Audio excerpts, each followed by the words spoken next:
Entendes o que estás lendo? O podcast que te leva através das páginas da Bíblia, livro por livro, capítulo por capítulo. Uma exposição bíblica emocionante. Aperte os cintos e embarque comigo nesta viagem.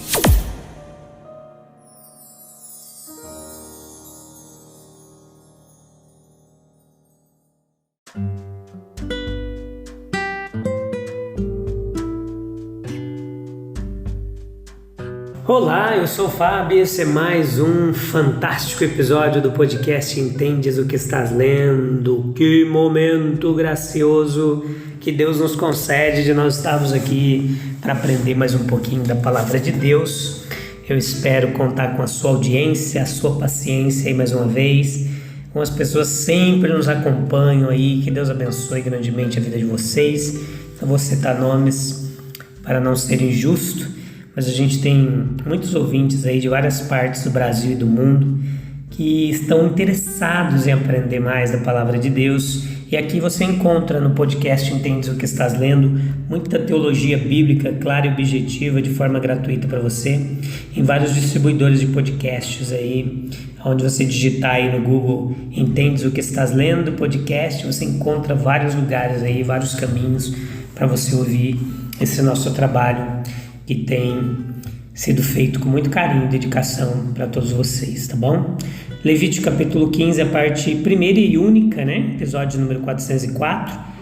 O capítulo 15 hoje ficou só um episódio e a gente vai concluir ele numa parte só e depois a gente já está partindo para o capítulo 16. Então veja que nós já tivemos ocasião de discernir como clara a lição do antigo ritual que o pecado ele é uma natureza. A antiga lei ela não se limitava a atos explícitos, mas ela insistia em que os pecados de ignorância eles fossem considerados elementos de culpa. E então novamente nós mostramos que o pecado ele se origina no nascimento, capítulo 12 de Levítico. Temos os seus efeitos tangíveis notavelmente ilustrados na lei da lepra, capítulos 13, 14, e agora nós temos aqui no capítulo 15 a análise do pecado concluída nessas leis. É desnecessário aqui entrar nos detalhes sobre a menstruação que esse capítulo nos fala, a gente vai ser rápido e objetivo nesse sentido, mas o capítulo diante de nós aqui hoje, meus queridos, presta atenção, ele declara o fato e afirma a impureza legal que era assim acarretada ali naquele contexto social. Se os resultados involuntários eles acarretam impureza, é claro que os elementos voluntários eles devem aumentar essa sensação de impureza. Entenda, há uma sensação de impureza que surge assim que o homem ou a mulher toma consciência do problema.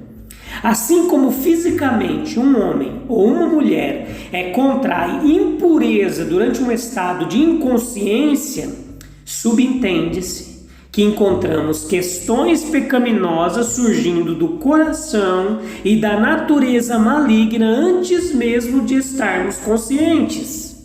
Veja, em estrita conformidade com isso, com esse fato, o Jonathan Edwards ele estava acostumado a analisar os seus sonhos e acreditando que nesses movimentos involuntários da mente, as tendências morais do espírito elas poderiam frequentemente ser detectadas e subjugadas com uma maior vigilância. Veja, nenhuma mente, diz o Dr. Shedd, que pensa em tudo sobre o pecado pode parar com um ato externo. Mas a mente, ela não pode parar aqui em sua busca pela realidade essencial do pecado. Primeiro nasce o desejo.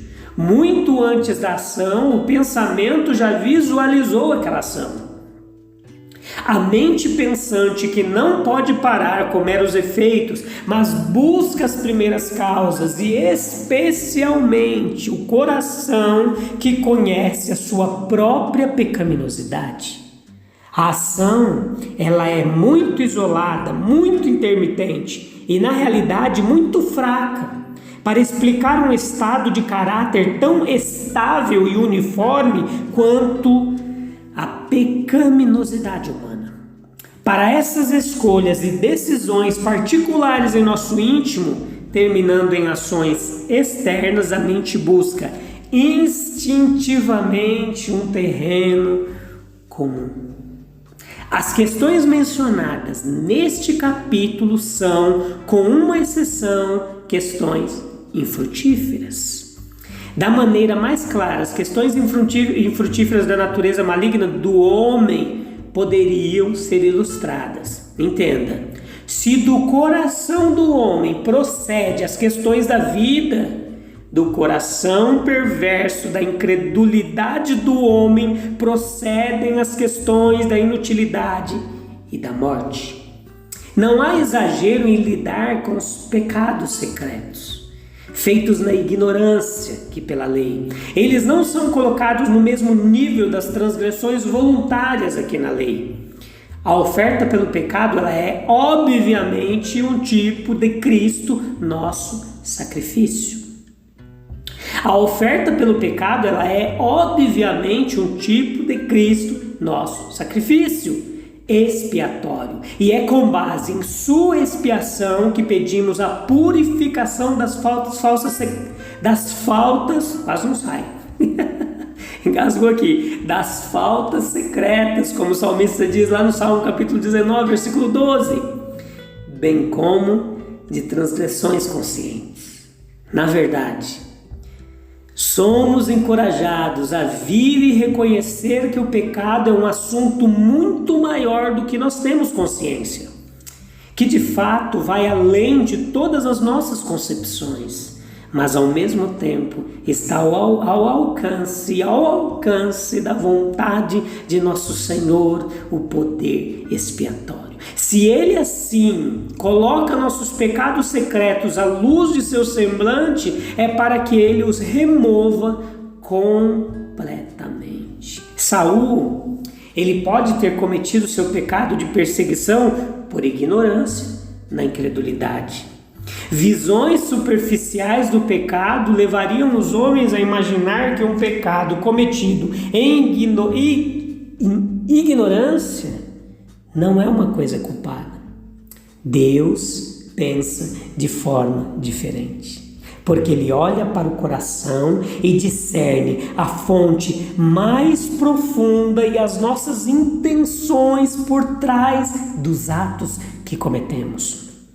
O holocausto, ele era para expressar o renovado senso de consagração que a purificação traz. Da impureza, a alma passa pela graça divina à devoção. Toda a análise do pecado nesses capítulos, do 13, 14, 15, é profunda e didática. Na verdade, porções das Escrituras, aparentemente de difícil entendimento ou compreensão, elas tornam-se repletas de verdades saudáveis para nós quando manuseadas com humildade, reverência e oração. Se o pecado nunca tivesse entrado, não haveria doença. As doenças são consequências do pecado. Portanto, seus sintomas são tomados como emblemas dela. Portanto, quando o nosso Senhor milagrosamente diz o texto, o Evangelho, que curou todo tipo de doença, Ele demonstrou capacidade de remover todo o mal correspondente. Os exemplos especificados na lei são típicos ou representativos e são aqueles que apresentam sintomas pronunciados e visíveis. O sangue, que é a vida da carne, saindo do coração, passa pelas artérias até as extremidades do corpo e leva nutrição a todas as partes e órgãos do corpo humano. Este é um belo emblema do coração do bom tesouro, como diz o texto bíblico, cuja influência sobre qualquer corporação, seja doméstica, cívica ou eclesiástica, é completamente vivificante. De um coração corrupto procedem as questões da morte. Se o sangue é envenenado em sua fonte, o veneno é levado às extremidades e romperá em úlceras e problemas dos mais diversos. Como esses sintomas declaram a ousadia do sangue no coração, que se não for purificado, ele deve terminar em mortificação e morte, também são emblemas apropriados de impureza. Mateus 12, 34 e 35, Marcos 7, 20, Tiago 1, 21, são referências que confirmam essa nossa teoria. Ou se o sangue que é a vida escorrer do corpo, isso também é um emblema apropriado do pecado, que é a morte espiritual. Portanto, a mulher que tem fluxo de sangue, ela é considerada impura por estar naquela condição em que as correntes da vida, as correntes da fonte da vida, são desviadas de seus usos de saúde e nutrição. A lei ordenava a separação dos considerados impuros. Eles não devem entrar no tabernáculo. Eles são incapazes de permanecer na presença de Deus ou de se misturar com o seu povo. Eles não devem comer das coisas sagradas. Eles têm que sair do acampamento como leproso, e lá eles devem permanecer até serem curados e limpos. Eles transgridem esses limites por sua conta e risco. Eles podem ser apedrejados até a morte pelo povo, ou o próprio Deus pode lidar com eles. Versículo 31. Os profanos sobre o Evangelho, meus queridos, têm um castigo muito mais severo. Veja o que diz Hebreus capítulo 10, do versículo 26 ao 31. Eles tornaram imundo tudo o que tocaram. Isso significa o contágio do pecado. Pessoas foram tornadas impuras pelo contato com elas. Não podemos ter comunhão com o pecado e com Deus. As coisas tocadas por eles também se tornaram impuras. A cama, a cadeira, etc. Essas coisas podem representar os homens em suas propriedades ou atributos, em seus usos, todos danificados pela influência do pecado.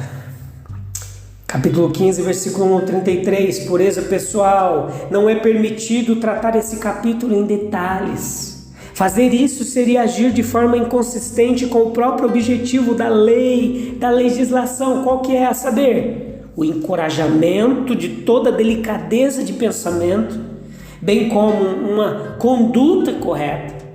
Mas o fato de um capítulo como este, com outros semelhantes, ser encontrado nas Escrituras é sugestivo e instrutivo.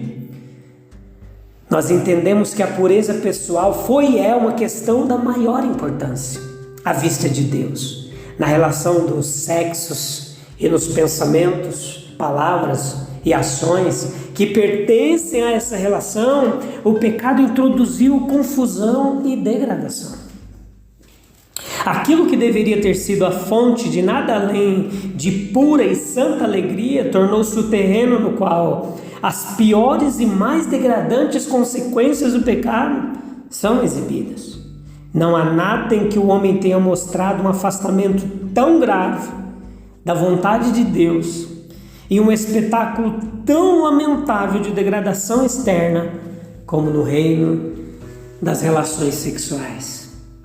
Era o desígnio do Santo de Israel ensinar para si um povo que deveria estar livre da corrupção flagrante e abominável em que as nações vizinhas haviam afundado. Primeiro, moralidade em seu sentido mais geral, mas também, segundo, decência de comportamento e até mesmo, terceiro, pureza de pensamento. Os judeus eles foram ensinados e treinados para afastar deles tudo o que era impuro. Com essa visão, tornou-se ilegal não apenas para aqueles que violaram conscientemente as leis, mas também para aqueles que involuntariamente ofenderam as leis de pureza cerimonial, para aproximar-se de seu Deus ou de seus semelhantes. Havia ordenanças claras na lei de como devia ser feito. Era necessário que os filhos de Israel recebessem instruções particulares e precisas, pois deveriam ser separados de todas as nações vizinhas em seus costumes e, portanto, em seu caráter, principalmente nessa questão de pureza. E além de tudo isso, eles foram admitidos na presença próxima de Deus e, portanto, eles devem estar livres de toda impureza. A morte seria a penalidade por profanar o tabernáculo, versículo 31. Todos esses detalhes do preceito divino pelos quais cada pessoa, de qualquer maneira, foi colocada em contato com o homem ou mulher impuros, versículos 4 ao 12, versículos 20 ao 24, versículos 26 ao 27, tornaram-se impuros. Tudo isso, meus queridos, traz à tona a importante verdade de que a impureza é essencialmente um mal comunicável. E é nisso que a gente tem que ficar vigilante e prestar atenção. Estudar a palavra de Deus é um bom começo para a gente purificar nossa mente, nossos pensamentos, que darão origem às nossas ações. Que tem ocupado sua cabecinha aí, sua mente? Muita bobagem? Então se encha da palavra de Deus, que ela vai transformando, renovando sua mente, a mente de Cristo, tá bom? A gente se vê em breve no próximo episódio. Se Deus quiser, a gente se vê lá. Um abraço, Deus abençoe no capítulo 16. Até lá.